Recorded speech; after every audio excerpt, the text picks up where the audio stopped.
Assalamualaikum warahmatullahi wabarakatuh. Alhamdulillah wassalatu wassalamu ala Rasulillah wa ala alihi wa sahbihi wa mawalah wa la hawla wa la quwata illa billahi wa ba'du. Alhamdulillah, di malam hari ini balik kita duduk untuk bertalabul ilmi, dan kita masih melanjutkan tentang qasasul anbiya, kisah-kisah para nabi dalam Al-Quran. Kita sudah sampai kepada kisah Nabi Allah Musa alaihi salatu wassalam. Tetapi sebelum kita mengkisahkan Nabi Allah Musa alaihi salatu wassalam, kisah Nabi Musa tidak lepas dari kisah-kisah Bani Israel. Jadi malam ini kita akan sedikit mengkisahkan dulu seputar kisah-kisah Bani Israel yang tidak ada kaitan langsung dengan Nabi Allah Musa alaihi salatu wassalam, dan mengkisahkan tentang kisah Bani Israel dibolehkan di dalam Islam. Sebagaimana hadis Abi Hurairah radhiyallahu an mengatakan, haditsu am Bani Israel wala haraj. Tidak mengapa kisahkan Bani Israel, tentang kisah Bani Israel, dan tidak mengapa, kata Nabi.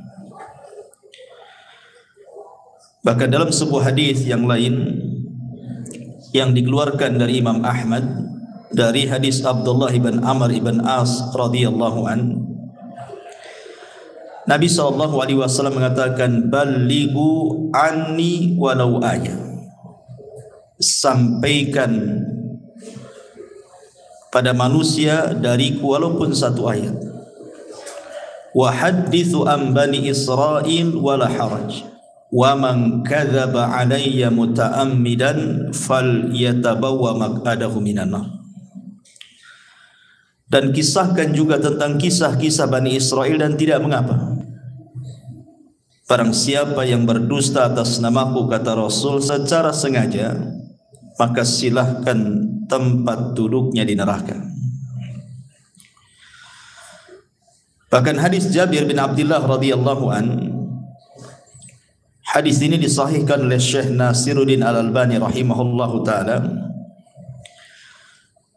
Kata Nabi sallallahu alaihi wasallam, hadithu an Bani Israil wala haraj, fa innahu kanat fihimul a'ajib. Ceritakan oleh kalian tentang kisah-kisah Bani Israel, dan tidak mengapa, karena dalam kisah-kisah mereka itu ada keajaiban-keajaiban. Kemudian setelah itu dikisahkan tentang sekelompok manusia di zaman Bani Israel, di mana mereka ingin menghidupkan orang yang sudah mati. Kata beliau, Nabi sallallahu alaihi wasallam, summa ansha'a yuhaddithu sallallahu alaihi wasallam faqala kharra ta'ifatun min Bani Israel hatta atau maqbaratan lahu min maqabirihim faqalu law sallayna rak'ataini da'awna Allah azza wa jalla an yukhrija lana rajulan mimman qad mata nas'aluhu anil maut. Qala fa fa'alu fa bainahum kadzalika ittala'a rajulun ra'sahu min qabri. Kemudian dikisahkan ada sekelompok Bani Israel yang keluar sehingga mereka mendatangi salah seorang kuburan di antara kuburan-kuburan mereka. Lalu sebagian mereka berkata, sebaiknya kita solat 2 rakaat dan berdoa kepada Allah agar Dia mengeluarkan kepada kami seseorang yang telah mati untuk kita bertanya tentang rasa kematian. Lalu kemudian mereka pun berdoa. Ketika mereka sedang berdoa itulah tiba-tiba kemudian keluar kepala dari kuburan itu, muncul kepalanya ke atas. Kemudian ketika muncul kepalanya di atas itu, orang yang sudah mati yang dihidupkan ini tiba-tiba ngomong dan mengatakan, ya haula ma aradtum ilayya, wahai kalian, apa maksudnya kalian membangkitkan aku? Faqad mittu mundu mi'ati sana, aku sudah mati 100 tahun yang silam. Fama sakantu an hararatil maut wa an hararati al mauti, dan sampai sekarang aku masih belum terlepas dari rasa panas saat kematianku. Kemudian dia mengatakan, fad'ullaha azza wa jalli an yu'idani kama kuntu. Sekarang kalian berdoalah kepada Allah untuk Allah kembalikan kepadaku ke dalam kuburan. Ya mungkin kalau di zaman sekarang kan enggak ada dan tidak bisa juga kita lakukan. Tapi hadis ini sahih. Makanya kenapa Nabi SAW mengatakan dalam kisah-kisah mereka itu terdapat keajaiban. Coba orang yang berdoa kepada Allah untuk minta dibangkitkan satu orang, tiba-tiba betul-betul dibangkitkan. Kemudian ditanya soal rasa kematian, dia mengatakan, aku sejak 100 tahun yang silam sampai sekarang masih merasakan panas. Kenapa kalian bangkitkan diriku? Apa maunya kalian? Kemudian dia meminta agar orang-orang ini berdoa kembali kepada Allah untuk dikembalikan lagi ke dalam kuburannya. Dan di sini juga ada faedah betapa dahsyatnya orang-orang yang masuk ke dalam kubur itu. Ma'asyiral muslimin yang dimuliakan Allah Azza wa Jalla. Tetapi walaupun demikian, Nabi SAW membolehkan untuk menceritakan kisah-kisah Bani Israel, bukan berarti kemudian semua kisah Bani Israel diceritakan, tidak. Karena ada yang sahih, ada yang tidak sahih, ada yang benar, ada yang tidak benar. Kalau sesuai dengan dalil kita ceritakan, kalau tidak sesuai jangan ceritakan. Makanya Nabi SAW mengatakan, jangan kalian tanya tentang ahli kitab tentang sesuatu, karena mereka tidak menunjukkan sedikit pun petunjuk kepada kalian. Boleh jadi akhirnya kalian mendustakan yang benar atau membenarkan yang dusta. Dari sini kita tahu bahwa kalaupun harus mengkisahkan kisah mereka, maka kisah-kisah yang sesuai dengan dalil saja. Karena betapa banyak kisah-kisah Israiliyat itu yang enggak jelas, maudhu, palsu gitu ya. Nah, kita akan berusaha mengkisahkan kisah-kisah yang sesuai dengan dalil-dalil yang sahih. Ma'asyiral muslimin yang dimuliakan Allah Azza wa Jalla, yang pertama, kisah tentang dua orang di zaman Bani Israel yang salah satunya bersumpah melewati takdir Allah Subhanahu wa taala. Kisah ini disebutkan oleh Abi Hurairah radhiyallahu an, dan kisah ini juga dikeluarkan oleh Al-Imam Abi Dawud dan disahihkan oleh Syekh Nasiruddin Al-Albani rahimahullahu taala dalam As-Sahihah. Dari Abu Hurairah radhiyallahu an, aku mendengar Nabi sallallahu alaihi wasallam bersabda, kana rajulani fi Bani Israil. Dulu ada dua orang di zaman Bani Israel, mutawakhayyain, keduanya saling bersaudara, berkawan baik. Tetapi salah seorang di antara mereka adalah yudhnib, banyak melakukan dosa, wal akhar mujtahidun fil ibadah, tapi satunya ahli ibadah. Jadi ada dua orang Bani Israel, satunya ahli maksiat, satunya ahli ibadah. Yang ahli ibadah ini baik sekali. Jadi setiap melihat kawannya yang bermaksiat itu selalu dinasihati. agar bertobat. Tetapi kawannya yang ahli maksiat ini tetap saja tak mau bertobat. Sehingga suatu hari mungkin yang ahli ibadah ini melihat kawan yang ahli maksiat ini sudah melampau maksiatnya. Menurut kacamata dia mungkin sudah tidak bisa ditolerir lagi. Sudah parah gitu ya bahasanya. Akhirnya kemudian dia pun menasihati agak keras. Masalahnya nasihatnya inilah yang jadi masalah. Dia mengatakan kepada kawannya ini yang ahli maksiat ini dengan bersumpah, wallahi illam tatub la yaghfirallahu lak aw la yadkhulukallahul jannah. Kalau engkau tidak bertobat kepada Allah Subhanahu wa taala, kupastikan kau tidak akan diampuni dosamu dan kupastikan kau tidak masuk surga. Lah ketika kemudian disebutkan, orang yang ahli maksiat ini juga marah dan mengatakan, khallini wa rabbi abu ista alayya raqiban, ngapain kau peduli dengan aku, katanya. Apakah engkau diutus oleh Allah jadi malaikat raqib mengawasi aku tiap hari? Biarkan aku dengan Rabbku, katanya. Ini urusan aku dengan Tuhan, enggak ada urusan kamu, katanya. Akhirnya Allah Subhanahu wa taala takdirkan keduanya meninggal. Yang ahli ibadah Allah masukkan ke dalam neraka, yang ahli maksiat Allah masukkan ke dalam surga. Kenapa demikian? Mestinya kan dibalik gitu ya. Yang ahli ibadah masuk surga, ahli maksiat masuk neraka. Ini dibalik pula. Di mana ahli maksiat masuk surga, ahli ibadah pula masuk neraka.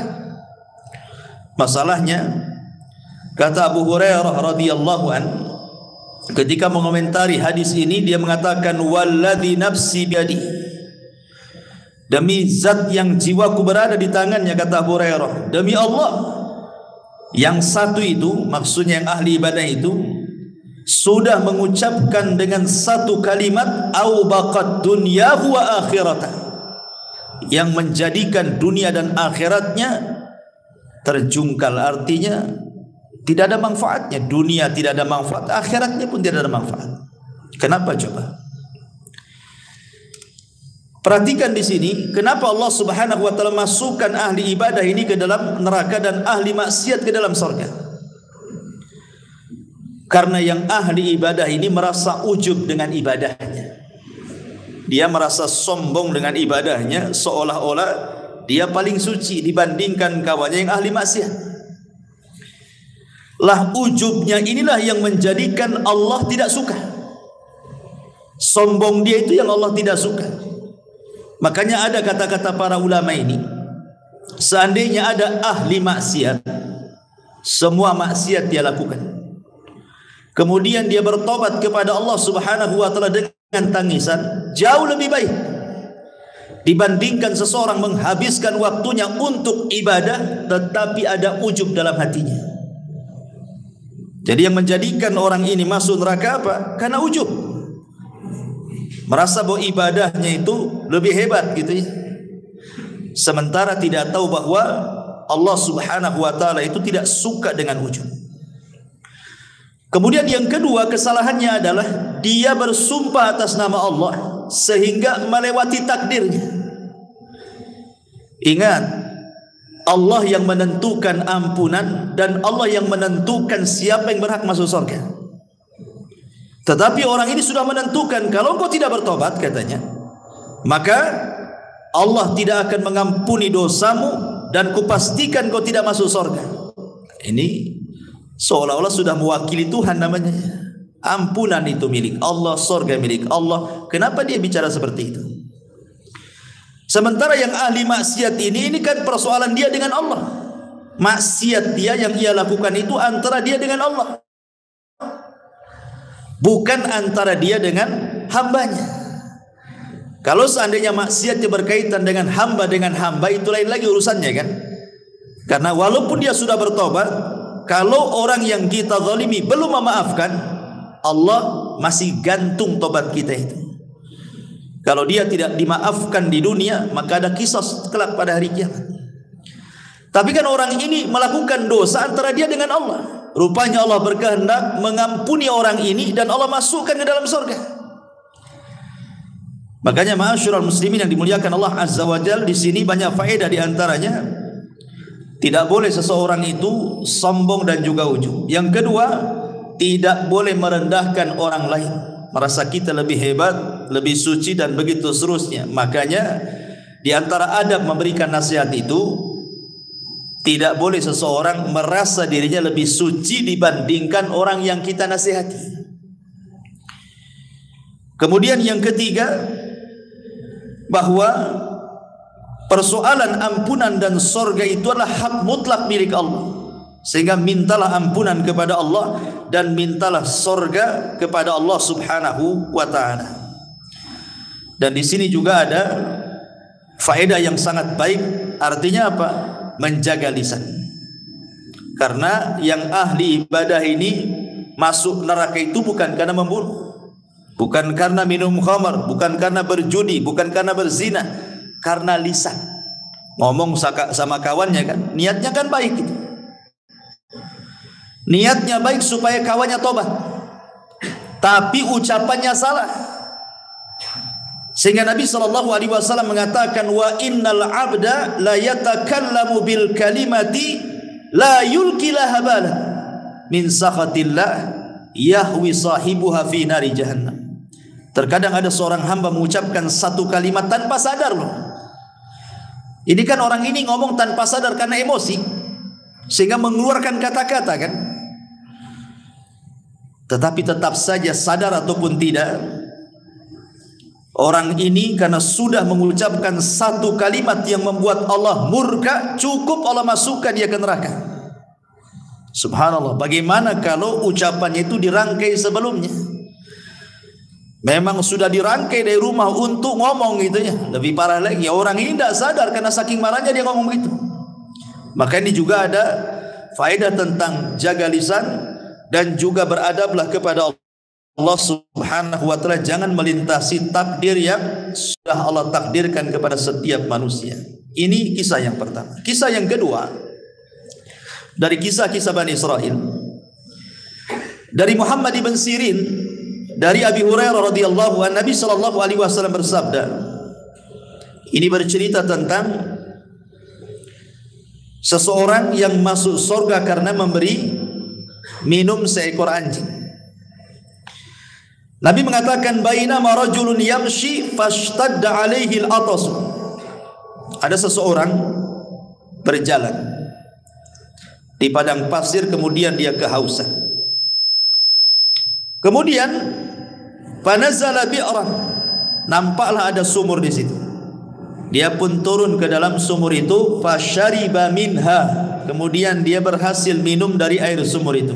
Summa kharaja, kemudian dia naik. Setelah naik, fa idza huwa bikalbin yalhath ya'kulu athara minal atshi. Tiba-tiba dia melihat seekor anjing yang melelehkan lidahnya. Saking kehausannya, dia sampai kemudian memakan tanah yang ada di bawahnya, mencari air maksudnya. Kemudian ketika dia melihat hal itu, maka dia pun mencabut sepatunya. Thumma nazala 'alal bi'ri, kemudian dia pun masuk lagi ke sumur tadi, kemudian mengambilnya. Fasaqal kalba fasyakarallaha, kemudian dia memberi minum anjing tersebut. Setelah dia melihat anjing itu merasa puas gitu ya, dia bersyukur kepada Allah, dia bisa selamat dan anjing itu bisa selamat. Ya. Kemudian apa yang terjadi? Faghafara lahu, maka Allah ampuni dosa-dosanya. Kemudian mereka mengatakan, ya Rasulullah, wa inna lana fil bahaim ajran. Apakah, kata Nabi, para sahabat mengatakan, wahai Rasul, apakah kami akan mendapatkan pahala ketika kita berusaha untuk menyayangi binatang? Maka Nabi SAW mengatakan, fi kulli kabidi ratbatin ajrun. Kata Rasul, pada setiap yang berhati basah itu, kalau kita sayang dengan hal itu, maka itu dapat pahala. Artinya di sini ada faedah besar bahwa seseorang itu dalam Islam dituntut untuk menyayangi binatang. Menyayangi binatang. Yang kedua, memberi makan atau minum kepada binatang itu termasuk sedekah. Termasuk sedekah. Sampai ada seorang syekh itu ditanya, "Ya syekh, apakah kalau seandainya saya punya peliharaan kucing, kemudian kita pelihara baik-baik, kita kasih minum, kita kasih makan, kita rawat dia, apakah kalau seandainya pahalanya aku kirim kepada orang tuaku yang sudah meninggal, apakah sampai?" Maka Syekh ini mengatakan, ya tentu sampai, karena setiap sedekah itu bermanfaat untuk orang mati. Tapi tentu yang paling bermanfaat kepada orang mati tentu adalah doa. Yang pertama doa kan, baru kemudian sedekah. Yang paling manfaat bagi orang mati itu adalah doa dulu, baru kemudian sedekah. Di sini juga ada keutamaan kan gitu ya. Jadi orang ini memberi minum anjing itu bukan karena memberi minumnya, tidak, karena keikhlasan dia. Karena dalam riwayat itu ada juga riwayat yang mengatakan bahwa yang memberi minum itu seorang pelacur. Seorang pelacur dari Bani Israel, sama kisahnya. Kemudian seorang pelacur ini pun Allah Subhanahu wa taala masukkan ke dalam surga karena keikhlasannya. Jadi bukan karena memberi minumnya, tetapi karena keikhlasan dia. Jadi Allah melihat keikhlasannya sehingga Allah masukkan wanita itu ke dalam surga, menunjukkan keutamaan ikhlas di sini. Ini kisah yang kedua. Kisah yang ketiga, kisah seorang nenek di zaman Bani Israel yang minta surga. Ini dijelaskan dalam riwayat Abi Musa al-Ash'ari radhiyallahu anhu. Hadis ini juga disahihkan oleh Syekh Nasiruddin Al-Albani rahimahullahu taala. Ketika Nabi sallallahu alaihi wasallam pulang dalam peperangan, kemudian kehabisan bekal. Kemudian dia pun mencari orang yang mau menjamunya. Ketemulah seorang nenek Yahudi di perbatasan Madinah. Dalam riwayat Arabian, seorang Arab Badui. Kemudian Nabi SAW meminta izin untuk meminta sesuatu yang dimakan dia, diminum dia dengan para sahabatnya. Maka dengan senang hati wanita Yahudi yang sudah tua, atau dalam riwayat seorang Arabi, seorang Arab Badui ini, memberi makan dan minum Rasul dan pasukannya. Maka Rasul itu ingat tidak pernah melupakan jasa kebaikan orang. Makanya Nabi SAW bertanya, sepulangnya kami ke Madinah, kira-kira apa yang bisa kami berikan kepadamu atas jasa kau memberi makan dan minum kepada kami? Nanti kami akan utus mengirim kebutuhan. Minta sekarang, kira-kira apa? Maka tiba-tiba kemudian dia meminta macam-macam. Dia mengatakan, naqatun atau naqatan narkabuha. Rasul, aku minta seekor unta lah, kirimkan nanti kemari supaya aku bisa ke sana kemari pakai unta punya kendaraan. Dalam riwayat dia meminta anjing supaya bisa menjaga kambing-kambingnya, kalbun yahrusu ghanami. Kemudian juga minta pembantu yang bisa membantu dia, seorang budak. Kemudian minta ini banyak kali permintaannya. Hanya ngasih makan dan minum. Ketika Rasul mengatakan kira-kira sebagai imbalan kebaikanmu apa, macam-macam dimintanya. Maka Rasul mengatakan, tidakkah kau lemah untuk seperti seorang nenek di zaman Bani Israel? Sahabat heran kenapa Rasul menyebut seorang nenek di zaman Bani Israel. Makanya sahabat bertanya, wa ma ajuzu Bani Israel ya Rasulullah, apa yang Anda maksud seorang nenek di zaman Bani Israel itu wahai Rasul? Maka Rasul mengatakan, dahulu inna Musa alaihi salam, Nabi Musa alaihi salatu wassalam, lamma sara bi Bani Israel min Misrah dhallu tariq. Jadi ketika Musa ini dengan Bani Israel menyeberangkan dari Mesir menuju perjalanan Palestina, tiba-tiba nyasar, sesat jalannya, nggak tahu kemana arahnya. Kemudian para tokoh-tokoh Bani Israel, orang-orang pilihan Nabi Musa ini mengadu kepada Nabi Musa dan mengatakan, kami ingat bahwa dahulu Nabi Yusuf alaihi salatu wassalam sebelum meninggal, dia berwasiat agar dikuburkan di Palestina, jangan dikuburkan di Mesir. Akhirnya kemudian Nabi Musa mengatakan, kalau begitu kita ambil jasadnya, karena jasad para nabi itu tidak akan dimakan tanah. Walaupun ratusan tahun, ribuan tahun sekalipun, tetap saja jasadnya seperti itu. Kalau seandainya Allah izinkan kita membongkar kuburan Rasul kita, tentu jasadnya tidak akan dimakan tanah. Tapi kan tidak boleh kita mengambil jasad Nabi.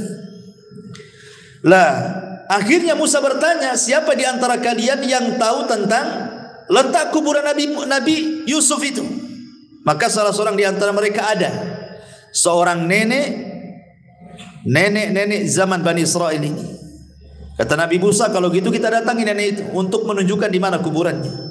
Datanglah kemudian Bani Israel ini kepada nenek Bani Israel tadi dan minta ditunjukkan di mana letak kuburannya.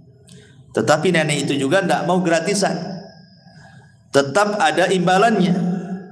Sehingga Nabi Musa bertanya, apa imbalannya supaya engkau bisa menunjukkan di mana kuburan Nabi Yusuf? Tiba-tiba nenek ini mengatakan, aku hanya menginginkan an akuna ma'aka fil jannah. Tolong doakan kepada Allah, jadikan aku bersamamu di surga, kata. Subhanallah, ya. Tentu Nabi Musa terdiamlah. Nabi Musa kan enggak punya surga. Yang punya surga Allah, kan begitu. Masa hanya menunjukkan di mana kuburan Nabi Yusuf minta surga? Jadi teman Nabi Musa lagi, kan? Terlalu tinggi kan bayarannya. Tetapi Allah Subhanahu wa taala kabulkan permintaan nenek ini. Kemudian diutus Jibril, kemudian diberitahu kepada Nabi Musa, katakan kepada nenek itu sudah dikabulkan. Maka Musa pun mengatakan, Allah sudah mengabulkan permintaanmu. Sekarang di mana kuburannya? Kemudian ditunjukkan dan diambilnya jasad Nabi Yusuf. Kemudian mereka pun tidak lagi tersesat jalan dan Nabi Yusuf dikuburkan di mana? Di Palestina. Ya. Lah kisah ini, ma'asyiral muslimin yang dimuliakan Allah Azza wa Jalla, Rasul ingin menyinggung seorang nenek yang mengatakan orang Badui, ada juga yang mengatakan seorang nenek Yahudi. Maksudnya kalau sudah tua itu jangan macam-macam permintaan dunianya. Lihat nenek zaman minta unta, minta anjing untuk menjaga ternaknya, minta pembantu, minta ini, minta itu. Kok sudah tua maksudnya? Kalau sudah tua itu dekat mati. Banyak-banyak minta surga gitu maksudnya. Karena di zaman Nabi SAW ada anak kecil yang luar biasa, namanya Rabi'ah ibn Ka'ab al-Aslami. Rabi'ah ibn Ka'ab al-Aslami, anak remaja, belum dewasa, masih remaja, suka membantu Nabi SAW. Jadi kalau malam dia suka menginap di rumah Nabi untuk menyediakan keperluan Nabi kalau bangun sepertiga malam atau pertengahan malam, entah menyiapkan tempat wudunya, menyiapkan airnya. Jadi Nabi SAW melihat anak remaja ini masih kecil, kok semangat kali membantu dirinya. Maka Rasul SAW mengatakan kepada anak muda ini, mintalah sesuatu hai anakku, aku akan berusaha memberinya. Mintalah sesuatu untukmu. Kalau anak-anak kecil zaman sekarang antum katakan minta apa nak, pasti jawabannya lato-lato. Minta apa? Lato-lato kan itu. Anak-anak kecil kan itu. Minta mainan ini, mainan itu kan itu. Tapi lihat anak kecil di zaman Nabi, dia mengatakan ketika Rasul mengatakan salini, minta sesuatu kepadaku. Kata anak ini mengatakan as'aluka murafaqataka fil jannah. Tidak wahai Rasul, aku hanya ingin menjadi temanmu di surga. Anak kecil gitu ngomong begitu, coba. Aku hanya ingin menjadi temanmu di sorga, katanya. Nabi SAW gak yakin awa ghaira dhalik, yang lain, namanya anak-anak kan suka mainan gitu ya, yang lain gak ada katanya, itu saja katanya. Maka tetap anak ini mengatakan tidak wahai Rasul, hanya itu saja katanya. Aku ingin menjadi temanmu di sorga, katanya. Maka Nabi SAW mengatakan fa inni ala nafsika bi kathrati sujud. Kalau begitu bantulah supaya keinginanmu tercapai. Nah, kau banyak-banyak sujud, banyak-banyak sholat. Sejak itulah Rabi'ah al-Aslami, Rabi'ah ibn Ka'ab al-Aslami, dia memperbanyak sholat. Maksudnya sholat sunnah, ya, sholat wajib sudah jelas. Sampai dia wafat. Ya. Itu anak kecil nih. Bahkan seorang wanita namanya Ummu Amarah. Ummu Amarah ini seorang wanita yang terlibat di salah satu peperangan bersama Nabi SAW. Ada yang mengatakan di perang Uhud. Perang Uhud itu kan perang kekalahan kaum muslimin. Bahkan Rasul masuk perangkap orang-orang musyrik kan. Hampir mati Rasul di perang ini. Bagaimana tidak coba? Penutup kepalanya kan kena pecah gitu ya. Karena diterjang oleh musuhnya dengan pedang. Sampai pecah tuh helm kepalanya. Sampai serpihannya menancap di pipi Nabi. Yang nyabutnya saja sampai rompang giginya. Karena dicabut pakai gigi. Abu Bakar berusaha mencabut dengan tangan. Tidak bisa juga. Akhirnya datanglah seorang sahabat, kalau tidak salah Abu Ubaidah ibnul Jarrah, kemudian dicabut oleh giginya sampai rompang giginya, cabut serpihan yang ada di pipi Rasul. Ya. Lah Ummu Amarah ini ketika Rasul masuk ke dalam parit itu, jebakan orang-orang Quraisy itu, kan sahabat ketika itu kan kocar-kacir gara-gara Nabi diisukan mati. Padahal ketika itu yang meninggal siapa? Mus'ab bin Umair. Lah Mus'ab ibn Umair ini kalau pakai baju besi, dari depan, dari samping, dari kiri kanan itu persis seperti Nabi. Jadi ketika Mus'ab bin Umair mati disangka Nabi yang mati gitu. Tersebar isu bahwa Nabi meninggal gitu di perang Uhud itu. Akhirnya kemudian para sahabat banyak yang lari. Tapi datanglah Anas bin Nadar menyemangati mereka untuk kembali ke peperangan. Akhirnya mereka maju lagi ke peperangan. Cuman ketika mereka lari kan Rasul sedikit yang melindungi. Lah salah satunya seorang wanita namanya Ummu Amarah. Padahal tugasnya seorang wanita dalam peperangan itu bukan untuk perang, untuk mengobati orang luka kan itu ya, menyediakan konsumsi gitu. Ini karena melihat kacau, ikut dia dalam peperangan. Ketika dia betul-betul menghalangi panah-panah orang itu untuk sampai kepada Nabi SAW, jadi badannya dijadikan tameng. Jadi panah-panah itu menancap sama dia gitu. Kemudian kata Nabi SAW karena melihat semangatnya Ummu Amarah, kata Rasul, salini ya Umma Amarah, mintalah sesuatu wahai Ummu Amarah sekarang. Kata Ummu Amarah, as'aluka ma'aka fil jannah, aku hanya minta kepadamu, tolong sertakan aku di sorga bersamamu. Akhirnya kata Rasulullah, kalian akan bersamaku di sorga. Nah, gitu kan. Orang dulu ya, dari anak kecil minta sorga, perempuan minta sorga. Ini pula orang yang sudah mau mati, kata Rasulullah, kenapa kau tidak minta seperti orang tua di zaman Bani Israel minta sorga, minta dunia pula gitu. Jadi di sini juga pelajaran besar bagi kita bahwa kalau usia itu sudah menginjak tua, nah, perbanyaklah dekat-dekat masjid, banyak zikir, dekat-dekat dengan Allah kan. Walaupun tua bukan tanda-tanda mati kan, tapi umumnya orang tua dekat ajalnya. Kenapa? Karena umurnya sudah dibatasi dalam hadis Rasul, umatku ini umurnya berkisar 60 sampai 70. Lewat dari situ sedikit. Hati-hati nih kalau sudah 60 tahun ke atas. Ya. Harus banyak-banyak dekat dengan Allah Subhanahu wa taala. Ini diantara kisah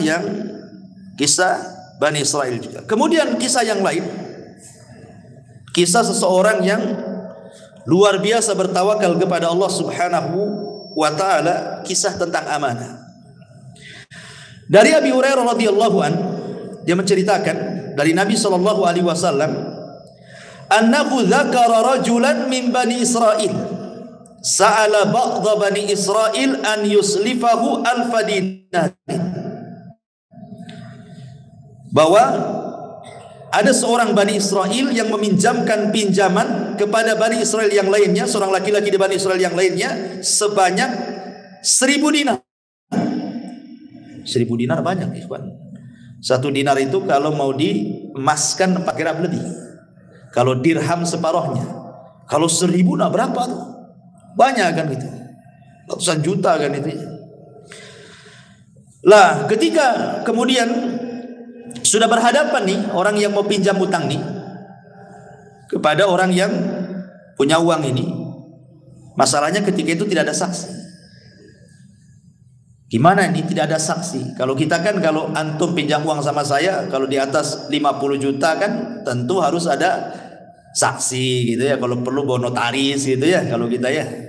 Kecuali kalau pinjamnya 500 sejuta yang enggak ya. Kalau udah banyak kan notaris lah kan gitu. Nanti kabur pula kan. Kadang-kadang hanya pakai kwitansi saja. Itu pun ada materainya. Itu lemah kali lah gitu ya. Nanti dituntut nih loh buktinya. Semua orang bisa nulis kalau kwitansi saja. Kadang materai saja lemah gitu ya. Kadang kalau sudah banyak pasti notaris kalau kita ini. Jadi Bani Israil ini meminjam. Katanya, siapa saksinya? Siapa kira-kira saksinya? Aku akan beri uangku 1000 dinar, tapi siapa saksinya? Ya. Akhirnya dia mengatakan, kafa billahi kafila. Saksinya Allah. Saksinya Allah. Coba kalau zaman sekarang bilang saksinya Allah, 100 juta gitu kan. Gak yakin orang sekarang dengan Allah tuh. Orang dulu saksinya Allah. Nah, kalau sudah menyebut Allah yakin tuh. Dikasihlah 1000 dinar itu. Kemudian ditentukan berapa bulannya, tanggalnya, hari pengembaliannya. Kemudian bisa begitu saja. Tetapi karena dua-duanya amanah, yang punya uang amanah, yang pinjam uang pun amanah. Ya. Kalau sekarang dua-duanya nggak amanah, yang minjemin ya nggak amanah, belum waktunya sibuk mau diminta lagi lah. Kita kan janjinya 3 bulan, masa baru seminggu sudah diminta lagi kan itu. Yang lebih parah yang minjamnya lebih tidak amanah. Malah kemudian sudah waktunya bayar tak mau bayar. Banyak kali dustanya. Kemudian tambah lagi marah-marah. Terakhir diblokir nomornya. Nah, itu kan masalah ya. Lah pada waktu yang sudah ditentukan mau bayar ikhwan. Rumah orang yang punya uang ini dengan rumah orang yang pinjam ini harus melewati sungai. Jadi ada perahu yang mengantarkan ke seberang gitu. Jadi hari itu pagi-pagi buta ala ini. Orang ini berangkat dari rumahnya, ingin bayar uang. Karena jauhnya jaraknya, akhirnya sampailah sore hari. Sementara kapal yang mengantarkan dari ujung ke ujung sungai itu sudah nggak ada lagi. Ya, mungkin kalau sekarang kan ada last ferry jam berapa gitu ya. Udah ketinggalan kapal. Udah nggak ada. Karena dia takut kepada Allah Subhanahu wa taala, sudah janji ini harus dibayar. Takut kepada Allah Azza wa Jalla, dia bingung. Sementara orang yang punya uang pun bingung dan nunggu-nunggu. Kok tak nampak-nampak mau bayar enggak ini? Gitu ya. Akhirnya dia tawakal kepada Allah Azza wa Jalla. Diambilnya kayu, kemudian dibelah, kemudian uangnya ditaruh di situ, kemudian diikat, nulis suratnya di situ. Kemudian dihanyutkan ke sungai. Kemudian pulang. Dan dia mengatakan bismillahi tawakkaltu ala Allah. Hanya menyebut namamu ya Rabb, aku bertawakal kepada Allah. Sampaikan uang ini kepada orang itu. Aku sudah berjanji hari ini harus sampai. Pulang dia. Ya. Sementara yang nunggu-nunggu di seberang sana bingung nih. Kok nggak datang-datang, sudah mau maghrib pun tak datang-datang. Dipikirnya daripada kemudian pulang tak nenteng-nenteng, mendingan cari kayu bakar kan itu. Dapatlah 2-3 kayu bakar, bisalah kan zaman dulu nggak ada kompor gas gitu. Akhirnya kemudian nampaklah ada kayu cantik bagus gitu. Bagus juga nih kayu untuk kayu bakar. Akhirnya berusaha dia mengambil yang sedang hanyut itu, dibawa pulang. Ya. Sampai di rumah, dia lepas ikatannya, dia mau belah gitu ya. Rupanya ada uang 1000 dinar. Kemudian ada surat bahwa ini surat pelunasan dia. Subhanallah ikhwan. Makanya saya katakan di awal tadi, kisah-kisah Bani Israil ini aneh-aneh. Kalau antum lakukan kayak gini ikhwan, gak sampai ke orangnya. Coba aja. Anyutkan aja kayu itu. Apa gak untung yang ngambil yang mandi itu kan gitu ya. Nah dari sini ma'asyiral muslimin yang dimuliakan Allah Azza wa Jalla, ketika akhirnya ini pun bingung nih, karena kan zaman itu belum ada handphone. Kalau ada handphone kan bisa lah WA gitu. Sampai tak gitu kan. Tak sampai ya. Atau sampai kan gak ada WA. Jadi suatu hari ketemu. Ini orang yang ngutangi dengan orang yang berhutang ini. Kemudian dia mengatakan kepada orang ini, sesungguhnya waktu aku hendak mengirim uang itu kapal sudah tidak ada. Tetapi aku berusaha meletakkan di kayu. Mudah-mudahan sampai kepadamu. Kemudian dia mengatakan, fa inna Allah qad adda anka alladhi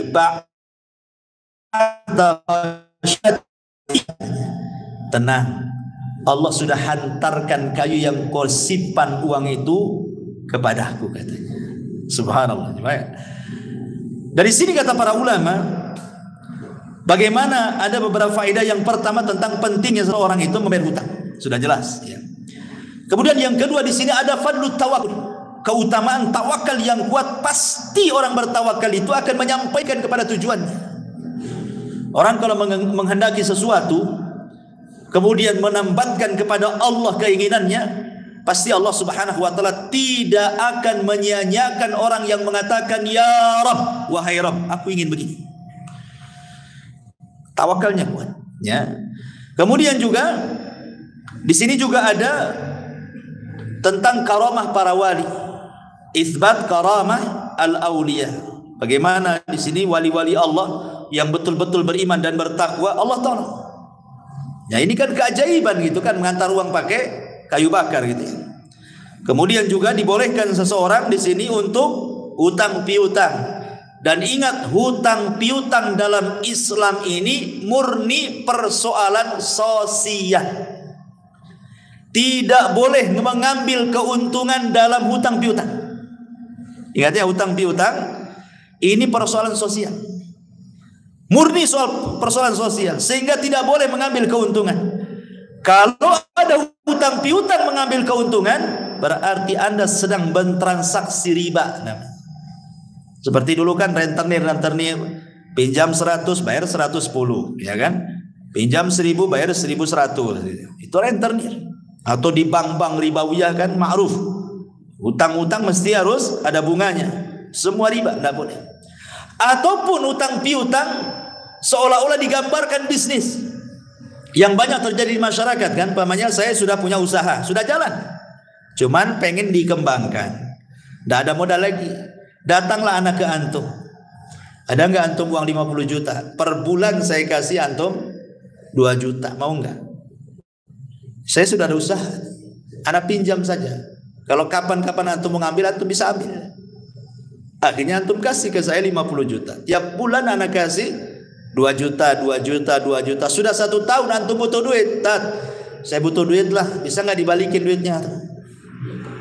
Yang kapan? Yang dulu yang 50 juta saya kembalikan 50 juta. Maka yang tiap bulan 2 juta, 2 juta itu riba tuh antum makan.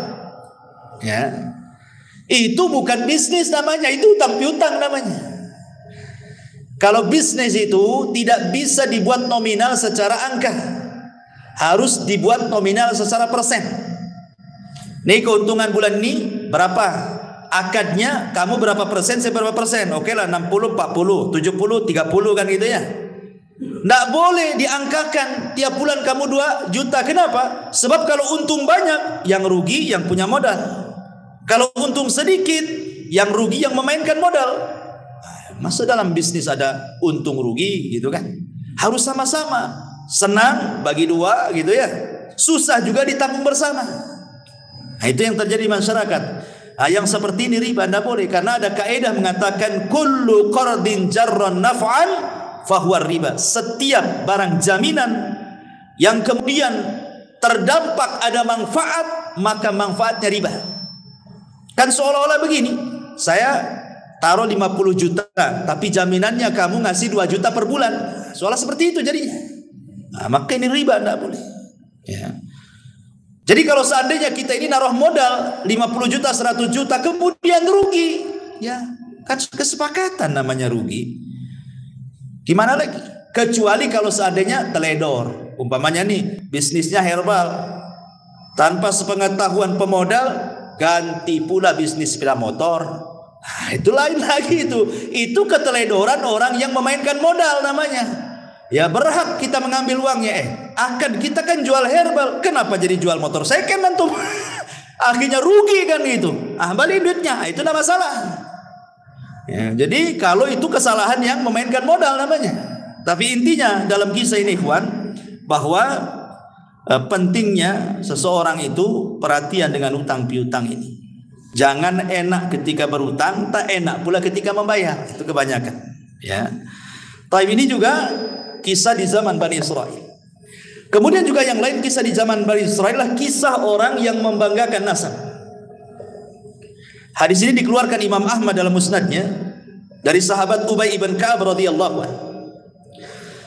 Intasaba rajulani ala ahdi Rasulillah sallallahu alaihi wasallam. Jadi ada dua orang di zaman Rasul. Di zaman Rasul dua orang itu berbangga dengan nasab. Dan ingat orang-orang jahiliyah dulu itu memang paling suka berbangga dengan nasab. Makanya ada ayatnya. Apa ayatnya? Alhaqumut takatsur hatta zurtumul maqabir. Maqabir. Apa artinya alhaqumut takatsur hatta zurtumul maqabir? Jadi orang-orang jahiliyah itu saking berbangga dengan nasab sampai menghitung kuburan. Nih kabilahku jumlahnya 1000 orang. Berapa kabilahmu? Oh, kabilahku banyak, 1500 orang. Kemudian mereka datang ke kuburan. Ayo kita hitung kuburan-kuburan dulu. Nih, lihat kuburan. Sampai hitung kuburan orang itu. Nih kuburan, ini kuburan ini, kuburan ini. Dihitung tuh kuburan tuh. Nanti banyak-banyakan kuburan tuh. Terutama kuburan-kuburan orang-orang yang nenek moyangnya berhasil. Oh ini yang ini dulunya mantan menteri nih. Nah, ini mantan jenderal nih. Nah, begitu berbangga dengan kuburan orang jahiliyah itu. Jadi zaman Rasul, satu orang berbangga dengan nasab dan mengatakan, kamu tahu siapa saya? Kata. Saya anak fulan, ibn fulan, ibn fulan, ibn fulan, ibn sampai 9 kakeknya disebut. Kemudian setelah dia menyebut 9 kakeknya, dia menghina kawannya dari kabilah lain dan mengatakan, amma anta fala ummalaka. Adapun kamu saya yakin tidak punya keturunan sehebat aku, katanya. Rasul hebat. Rasul marah. Apa yang kalian lakukan, kata Rasul, persis seperti dua orang di zaman Bani Israil. Rasul mengkisahkan tentang kisah Bani Israil. Kemudian Rasul menceritakan di zaman Nabi Musa, Bani Israil itu ada dua orang persis seperti kalian. Yang satu mengatakan ana fulan, ibnu fulan, ibnu fulan, ibnu fulan, ibnu fulan sampai 9 kakeknya disebut. Dengan bangganya dia mengatakan, lihat kakek buyutku nih, orang-orang hebat semuanya. Amma anta fala ummalaka. Adapun kakek buyutmu paling orang-orang biasa saja gitu. Sekarang udkur abaka, sebutkan turunan, ya. Akhirnya kemudian dengan malu-malunya dia mengatakan, adapun ana fulan, ibnu fulan, ibnu fulan. Dia cuma menyebutkan 2 kakeknya saja. Karena kakek yang ketiganya kafir. Dia benci menyebut kakeknya yang kafir. Kemudian dia ulang lagi, ana fulan, ibnu fulan, ibnu fulan, ibnul Islam. Dia bilang kakeknya yang kafir itu dikatakan Islam. Saya anaknya fulan bin fulan bin Islam, katanya. Karena dia enggak mau kaki yang keempat, ketiganya itu kafir masalahnya. Dinasabkan ke Islam. Kemudian Allah takdirkan, kata Rasul, keduanya wafat. Yang berbangga dengan kakek-kakeknya, buyutnya, walaupun kafir, walaupun tidak beriman, bangga dia sebutkan semuanya sampai 9 kakeknya. Allah masukkan ke dalam neraka. Adapun yang menyebutkan kakeknya cuma 2, ketika menyebut kakeknya yang ketiga dia tidak mau karena kafir, akhirnya dinasabkan ke dalam Islam, kemudian dimasukkan ke dalam surga. Kemudian Allah Subhanahu wa taala mengatakan kepada yang berbangga dengan kakeknya yang ke-9 itu, fa anta ashiruhum, engkau yang ke-10, kau ke neraka, gitu. Kan disebutkan 9 kan, dia yang ke-10-nya gitu. Adapun engkau, katanya, masuklah ke dalam surga, fa anta thalithuhum, engkau yang ketiganya, masuk ke surga, katanya. Gitu kan, bayangkan orang ini masuk neraka ya bukan karena mencuri, bukan karena minum khamr, karena nyebutkan saya putra ini, putra ini, putra ini, masuk neraka. Ngeri kan, menyebutkan nasab ini. Dan ini yang paling banyak terutama di daerah-daerah itu yang masih membanggakan kesukuan biasanya, ya kan, yang ada marga-marga, ada ini itu, kadang-kadang dia bisa merendahkan marga lain dan meninggikan marga dia kan. Atau mungkin daerah yang masih kental dengan kesultanan kan, merasa dia darahnya biru, antum ini darah merah, apalagi itu tuh darah hitam katanya. Ini kan masalah ya kawan kan. Nah, ini masalah. Jadi jangan sampai membanggakan keturunan karena tidak ada manfaatnya. Fala ansaba yauma idin, terputus nasab pada hari kiamat.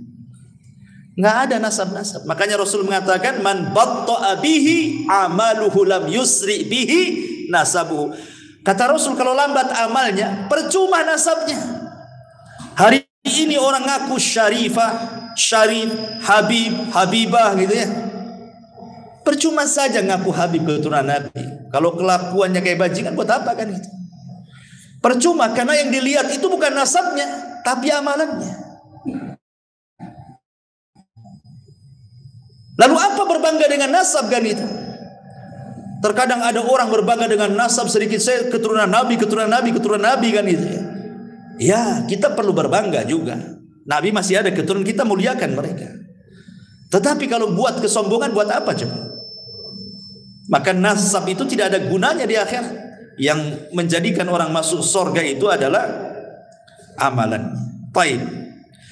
Kemudian juga kisah yang lain, masih kisah di zaman Bani Israel, adalah kisah 3 orang yang diberikan penyakit kemudian diuji dengan nikmat. Masyhur kisahnya ya, karena terdapat dalam kitab Riyadhus Shalihin, hadis dari Abu Hurairah radhiyallahu anhu, di mana hadis ini juga terdapat dalam Sahih Bukhari Muslim, sudah jelas sahihnya ya. Jadi di zaman Bani Israel, singkat saja saya cerita, saya tidak akan baca nasnya kepanjangan. Di zaman Bani Israel itu ada 3 orang yang Allah Subhanahu wa taala berikan penyakit. Yang pertama abras, yang kedua aqra, yang ketiga a'ma. Abras, aqra, a'ma. Ya. Maksudnya abras itu seseorang yang punya penyakit sopak ya. Sopak itu apa ya? Semacam penyakit kulitnya, rusak kulitnya. Ya. Baras.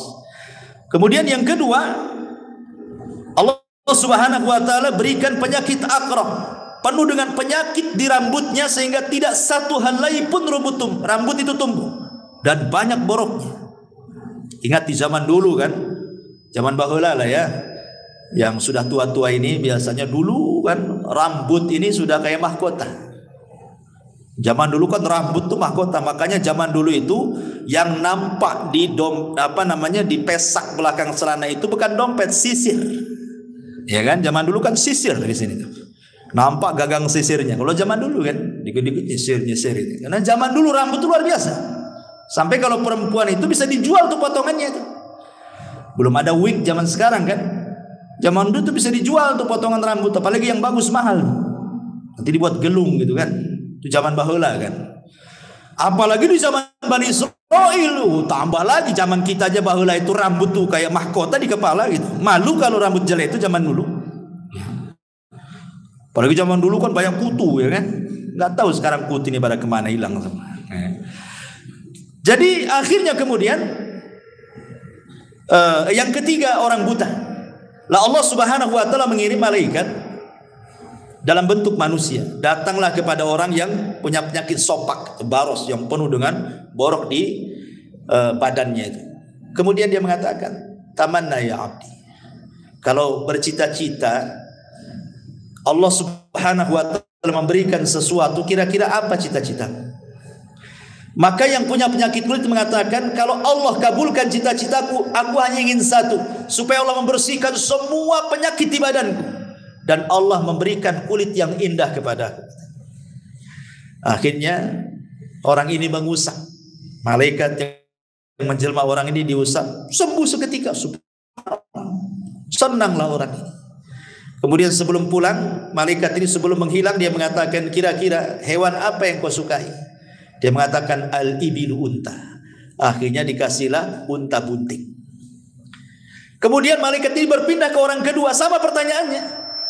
Orang yang botak banyak penyakitnya itu, maka orang ini mengatakan, kalau Allah berkehendak aku hanya ingin ditumbuhkan rambutku dan rambutku menjadi rambut yang paling indah sehingga manusia tidak membenciku lagi gitu. Diusap rambutnya, masya Allah, langsung tumbuh, hilang penyakitnya, tumbuh rambut indah dan tidak ada rambut seindah orang ini. Kemudian yang ketiga orang buta juga sama, disembuhkan. Lah orang yang punya penyakit di rambut ini kemudian ditanya, binatang apa yang kau sukai? Dia mengatakan sapi. Akhirnya dikasih sapi yang bunting. Kemudian orang buta dikasih kambing, karena dia suka kambing, dikasih kambing bunting. Allah takdirkan yang bunting-bunting dari binatang ini akhirnya semua lahiran dikembarkan anaknya. Laki-laki jantan, jantan dengan betina, jantan dengan betina. Unta juga sama, lahir jantan betina. Sapi juga sama, lahir jantan betina. Kambing juga sama. Akhirnya anak-anaknya Allah takdirkan hidup, kemudian kawin berkembang, berkembang. Akhirnya satu lembah. Kayalah yang satu juragan unta, yang satu juragan sapi, yang satu juragan kambing. Allah hendak menguji 3 orang ini. Diutuslah malaikat. Ya. Kemudian malaikat ini ketika datang untuk menguji apakah orang itu bersyukur atau tidak, menjelma seperti orang ketika dia belum sembuh penyakitnya. Jadi datang kepada orang yang dulu punya penyakit sofak, malaikat ini menjelma orang sofak juga. Maksudnya supaya diingatkan. Itulah kadang-kadang kalau kita pandai bersyukur kan. Dulu kita pernah susah kerja, kemudian kaya, nengok orang susah itu akan terbayang dulu juga saya kayak dia kan itu. Maksudnya seperti itu. Jadi akhirnya dia mengatakan, wahai fulan, engkau kan banyak untamu katanya. Berikanlah 1 unta untukku. Aku ini orang susah katanya. Bukankah unta-untamu itu pemberian dari Allah? Diingatkan. Ya. Tiba-tiba dia mengatakan enak saja. Ini untaku warisan bapakku. Kan kufur dia. Dia mengatakan ini unta-unta warisan bapakku. Kemudian kata malaikat ini, wahai fulan, lihat kondisiku. Bukankah dulu seperti diriku gitu maksudnya. Diingatkan, bukankah aku dulu seperti diriku? Dia mengingkarinya, tidak katanya. Maka malaikat ini mengatakan, jika perkataanmu dusta, maka Allah akan kembalikan semua nikmat-nikmatmu akan dicabut oleh Allah Subhanahu wa taala. Karena dia dusta, seketika akhirnya muntahnya mati semua, badannya terserang penyakit lagi, datang lagi penyakit sofaknya. Ya. Orang yang tidak syukur nikmat, Allah kembalikan dan Allah ambil nikmatnya. Naudzubillah.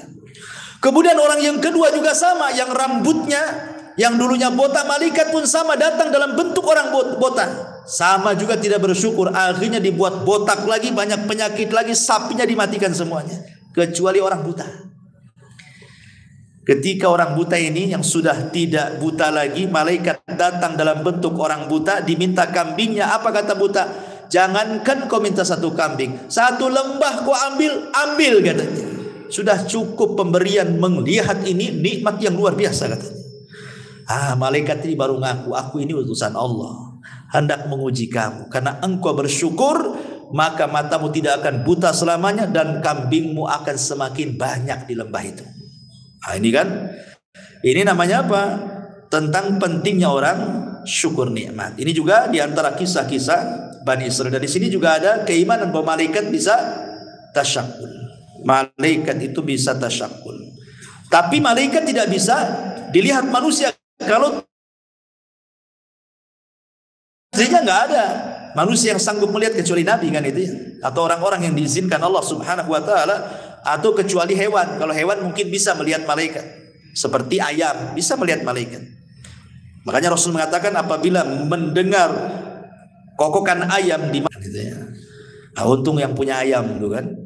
Malam-malam dibekokok nih. Jangan-jangan ada yang nyuri ayam saya ini. Gitu.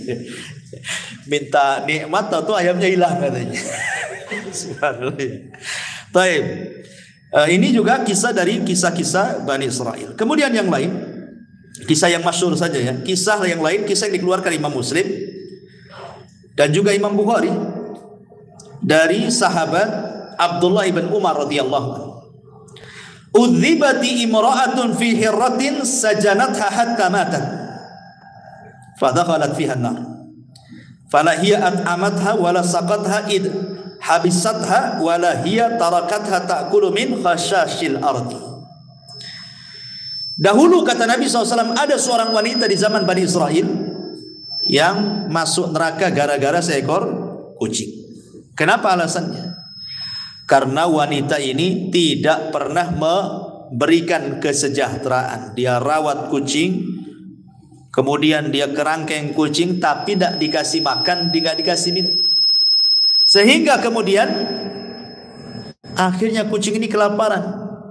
Terpaksalah kemudian makan apalah yang semut-semut di dinding atau hewan-hewan yang kebetulan lewat di situ di dinding, dimakan itu saja. Akhirnya kurus sakit, mati. Kata Nabi SAW, wanita ini masuk neraka. Wanita ini masuk neraka gara-gara seekor kucing. Yang dimuliakan Allah Azza wa Jal, dari sini ada faedah. Ini juga wanita ini kan kisah zaman Bani Israel. Di antara faedahnya adalah haram hukumnya menyiksa binatang. Tidak mesti kucing, binatang apapun boleh disiksa, tidak boleh, kecuali binatang yang boleh dibunuh. Kecuali binatang yang boleh dibunuh. Apalagi binatang ini sudah Allah tundukkan kepada kita, sudah Allah jinakkan kepada kita, antum siksa pula. Ayam, kambing, sapi, unta kan Allah jinakkan kepada kita, jangan disakiti. Makanya ketika ada orang mau menyembelih kambing di zaman Rasul, kemudian diseret dengan paksa dan dipukuli, apa kata Rasul? Hei fulan, apakah engkau akan membunuh kambing itu 2 kali? Sudah kau siksa, kau sembelih, katanya. Enggak boleh menyiksa binatang. Yang kedua, boleh seseorang itu memelihara kucing, kemudian diletakkan di kerangkeng, namanya dikasih kotak gitu ya, rumahan kucing, digembok, selama Anda memberikan kesejahteraan, entah makanan, entah minuman, enggak apa-apa. Ya, mafhum daripada hadis ini kan. Wanita ini kan melihara kucing, kesalahan dia karena nggak ngasih makan. Artinya kalau kasih makan, kalau kasih minum, kalau kasih kesejahteraan, tidak mungkin wanita ini masuk neraka. Mafhumnya kan seperti itu. Makanya dibolehkan orang itu memelihara kucing, asal kasih makan, kasih minum, kasih kesejahteraan. Kalau sudah waktunya kawin, ya kawinkan. Ya. Nah, tapi jangan antum pula yang kawin dia. Karena ada orang kawin sama kambing, ya kan?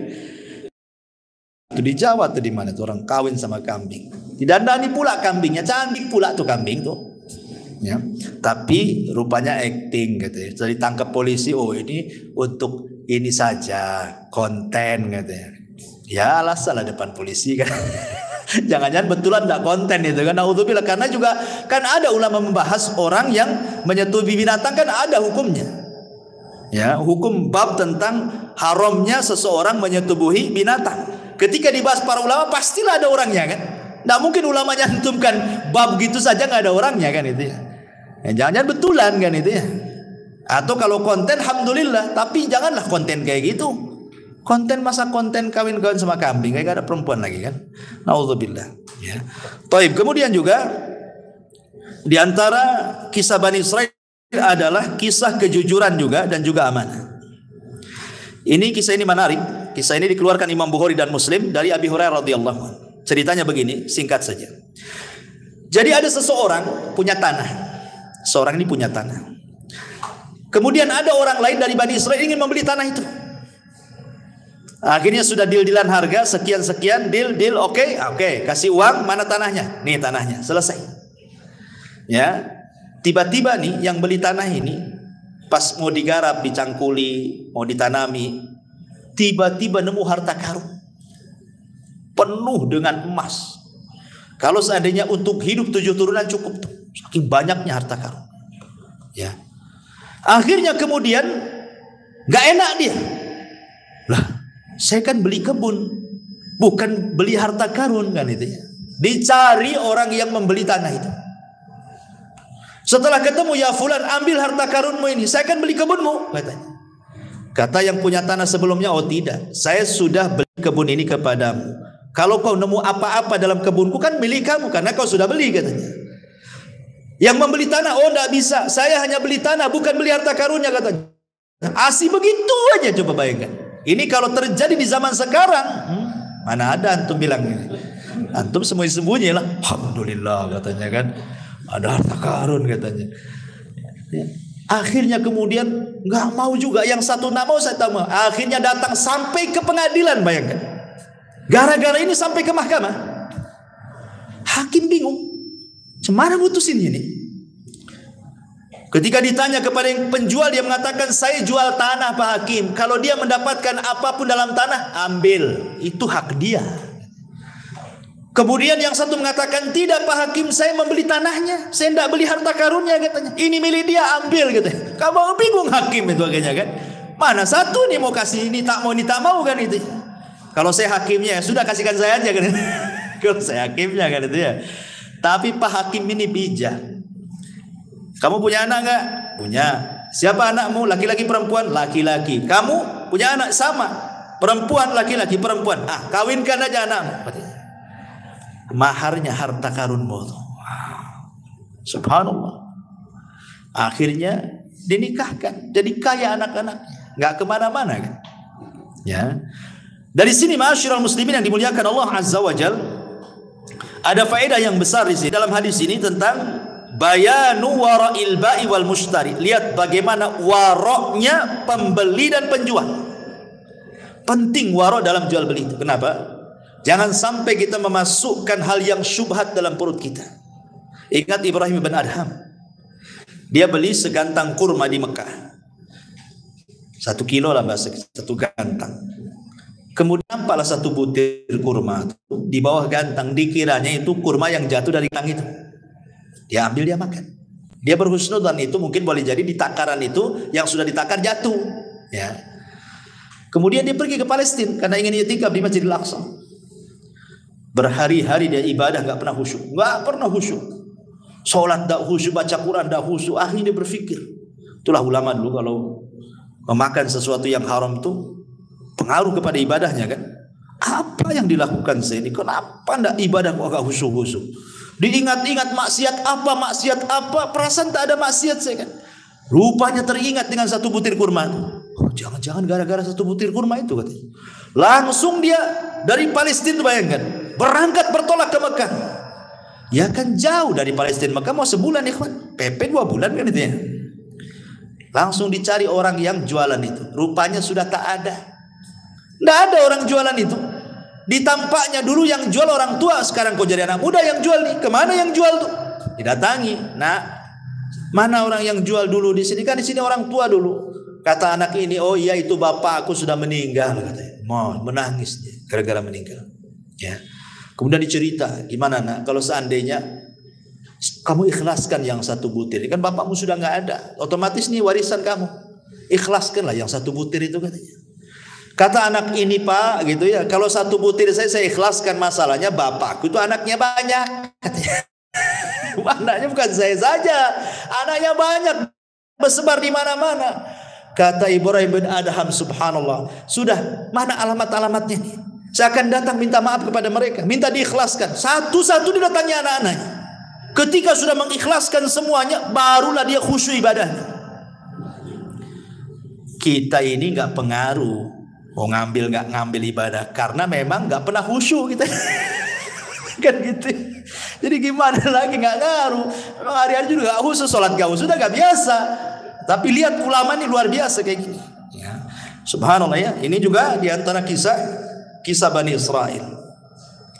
Kemudian juga ada kisah Bani Israel ini, seorang wanita pendek, karena ingin tinggi badannya, akhirnya dia diikatkan kayu di kakinya. Di kisahnya ini juga hadis sahih dikeluarkan Imam Muslim dari Abi Sa'id Al-Khudri radhiyallahu anhu dari Nabi sallallahu alaihi wasallam, kanat imra'atun min Bani Israel qasiratun tamshi ma'a imra'ataini tawilataini fattakhadat rijlaini min khashabin wa khataman min dhahabin mughlaqin mutbaqin thumma hasyathu miskan wa huwa atyabut tib famarrat baina al-mar'ataini falam ya'rifuha faqalat biyadiha hakadha. Dari Abu Sa'id Al-Khudri radhiyallahu an, bahwa Nabi SAW kemudian dia berjalan di antara 2 wanita yang tinggi. Lalu dia memakai sepatu dari kayu supaya tinggi juga gitu ya. Apa sekarang pakai hak ya, sepatu tinggi itu ya. Dan cincin dari emas yang tertutup. Kemudian dipolisinya dengan minyak wangi dari misik. Dia adalah wewangian yang paling wangi saat itu, dan sampai saat ini juga misik juga paling wangi kan. Dan minyak misik ini paling susah karena kan diambil dari darah menjangan. Jadi kalau ngambil minyak misik ini ada menjangan, atau menjangan ya kijang. Itu kijang liar, lari kencang. nanti pas lari itu ditangkap. Nah, nanti darah khususnya, enggak semua darahnya, ada darah tertentu dalam kijang itu setelah lari kencang, itulah bahan minyak misik itu. Makanya mahal karena harus kejar-kejaran dulu dengan kijang baru dapat minyak misik kan gitu. Minyak misik ini mahal gitu ya. Lah, kemudian lalu wanita ini berjalan di antara dua wanita itu, maka mereka para laki-laki tidak mengetahui. Kemudian dia ayunkan tangannya begini sambil gerak-gerak cincinnya. Cincinnya kan sudah diolesi minyak wangi sehingga laki-laki tidak kenal dia. Dari sini kata para ulama, larangan tidak boleh wanita memakai kaki palsu supaya nampak tinggi badan. Larangan tidak boleh.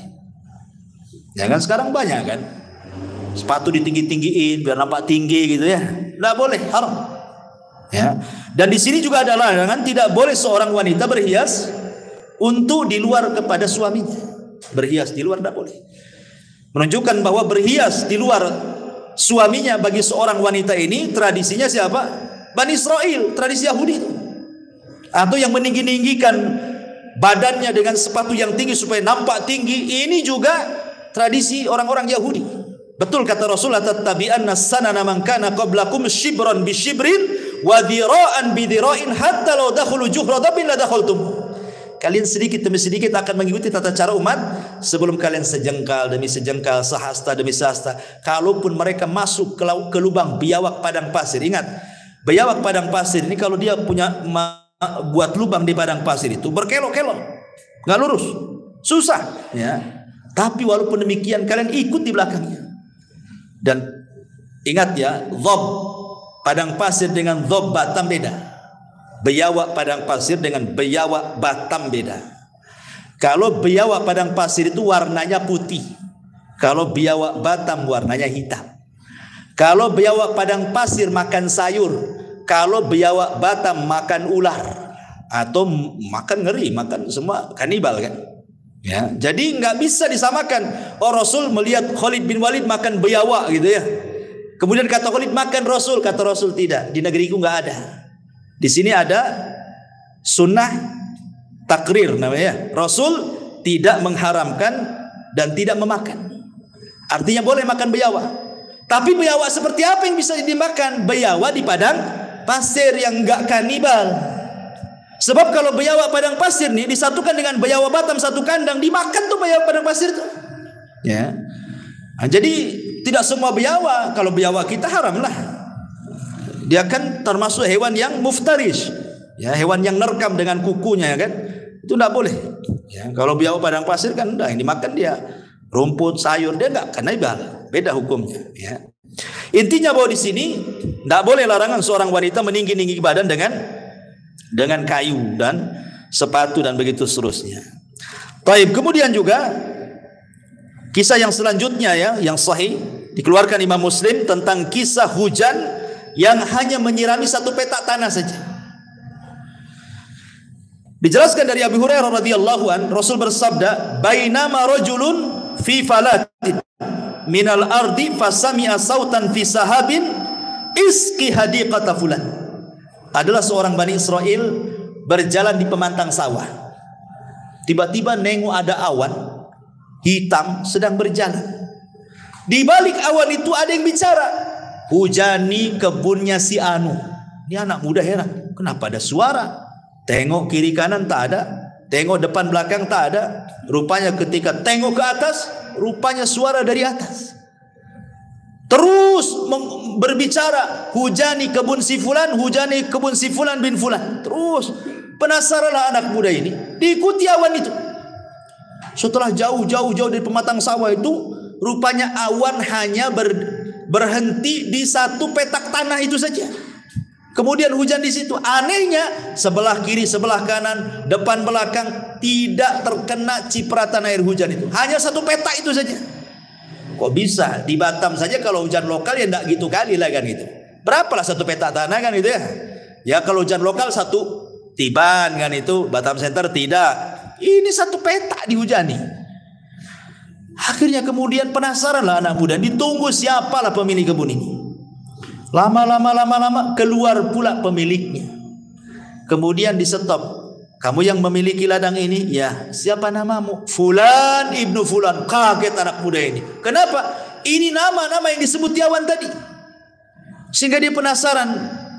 Maaf Pak, Bapak ini kalau panen, ya kan? Apa yang dilakukan dengan panenan itu?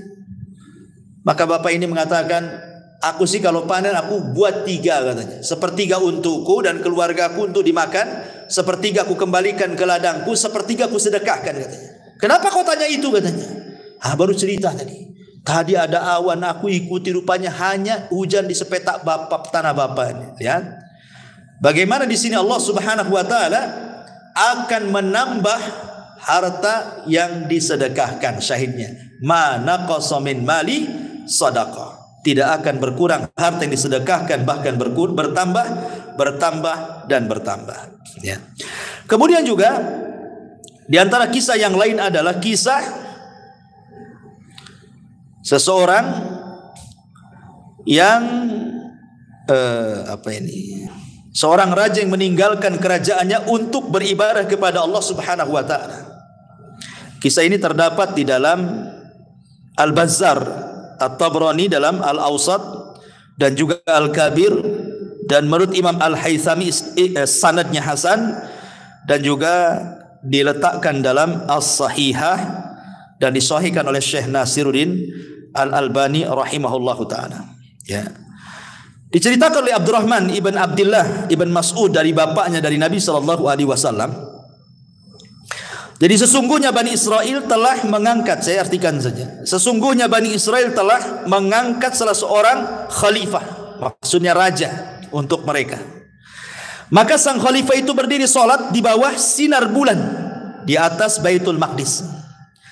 Lalu ia mengingat beberapa hal yang telah diperbuatnya. Maka ia berpegang dengan sebuah tali. Pada pagi harinya tali itu masih tergantung di masjid itu. Namun ia telah pergi. Lalu raja ini pergi sampai tiba di sebuah kaum yang tinggal di tepian laut. Lalu dia mendapati mereka sedang membuat batu bata. Maka ia bertanya kepada mereka, bagaimana kamu membuat batu bata ini? Lalu mereka memberitahunya. Maka ia membuat batu bata bersama mereka. Dia makan dari hasil tangannya, sehingga ketika tiba waktu sholat ia bersuci, salat. Lalu ada seseorang pekerja yang melaporkan hal itu kepada pemimpin negeri itu, dan dia berkata, di tengah-tengah kami ada seseorang yang berbuat ini dan itu. Maka pemimpin itu mengirimkan orang untuk menemuinya agar ia datang kepadanya. Namun ia enggan untuk datang, ya karena dia raja kan itu. Maka pemimpin itu datang sendiri mewakili teman-temannya, rakyatnya, sehingga kemudian berjumpalah antara pemimpin dan pemimpin ini kan itu. Kan ini kan nyamar, raja nyamar ya. Ini pemimpin ini juga pemimpin daerah situ kan berjumpa. Lalu kemudian setelah berjumpa dia berkata, tunggulah aku ingin berbicara padamu satu kalimat saja. Maka orang itu berdiri sehingga berbicara dengan pemimpin itu dan memberitahukan kepadanya bahwa ia adalah seorang raja dan bahwa ia pergi karena takut terhadap dosa.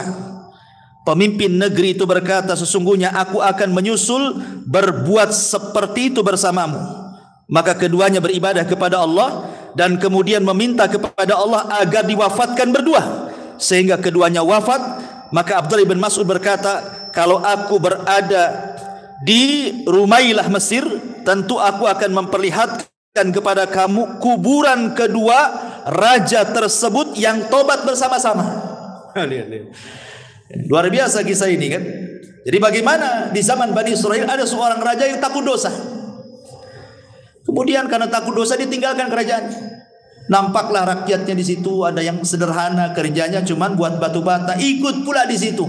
Kemudian dia kerja bersama mereka, makan bersama mereka. Disitulah dia merasakan lezatnya hidup bersama orang-orang susah. Tidak seperti ketika dia jadi raja gitu kan. Akhirnya kemudian kan aneh, raja itu kan beda penampilannya, pasti terawat gitu ya. Orang desa kan nampak orang desa ya, nggak terawat badannya ya. Ini raja, tentu ya kalau di zaman sekarang kayak setingkat menteri saja bersih-bersih itu ya. Sauna, steambath atau apa. Yang penting dirawat. Jadi dicuriga loh orang-orang ini. Mana ini orang mana ini? Kok ganteng banget, dilaporkan kepada raja tempatan situ. Kemudian rajanya datang gitu ya. Kemudian ngomong-ngomong baru cerita, aku ini raja juga. Terenyuhlah raja situ. Kok bisa dia raja datang ke daerahnya, kumpul bersama rakyatnya hanya untuk beribadah. Itu daerah dia.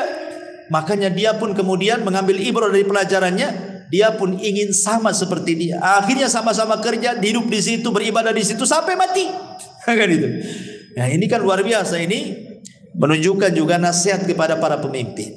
Ini hadis ini isyarat kepada para pemimpin. Karena dulu ada namanya Yahya al-Burmuki di zaman di zaman Bani Umayyah. Dia dipercaya oleh Khalifah Harun ar-Rasyid untuk memimpin kota Madinah.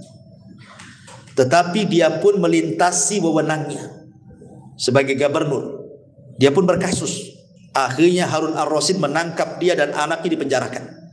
Yahya al-Burmuki. Sehingga anaknya ini bingung kesalahan bapaknya apa, sama-sama masuk penjara kan gitu. Jadi anaknya ngomong kepada al-Burmuki ini, Yahya al-Burmuki ini mengatakan, wahai abi, dulu kita ini dihormati, dihargai, macam-macam orang mandang kita. Kita sekali perintah orang langsung laksanakan. Kenapa setelah hidup senang kita kok disempitkan dalam penjara ini? Ada apa wahai ayah? Bingung anaknya. Maka Yahya al-Burmuki mengatakan, wahai anakku, boleh jadi ini doa-doa yang pernah kita zalimi katanya. Boleh jadi ini doa-doa yang pernah kita zalimi melesat ke langit sehingga Allah kabulkan. Seperti inilah jadinya. Betul kata Nabi SAW, doa yang orang yang dizalim itu kan melesat sampai ke atas awan. Ketika doa itu sampai kepada Allah, apa kata Allah? Wa bi izzati la ansurannaka walau ba'dahin. Dengan kemuliaanku kata Allah, aku akan tolong kamu tepat pada waktunya katanya. Kata Imam Ibnul Qayyim, walaupun doa itu disambut oleh orang kafir sekalipun, maka Allah akan disamping orang kafir itu. Bukan karena kekafirannya, tapi Allah tidak suka dengan kezaliman. Kata Imam Ibnul Qayyim ya, catatannya bagus ya. Ini juga di antara kisah, dan banyak sekali ini sebenarnya kisahnya, masih ada 10 kisah lagi tapi waktu juga ya. Insyaallah kita lanjutkan minggu depan. Ya, ini saja, mudah-mudahan ada manfaatnya. Subhanaka bihamdika asyhadu an la ilaha illa anta astaghfiruka wa atubu ilaik. Allahu ta'ala alam. Assalamualaikum warahmatullahi wabarakatuh.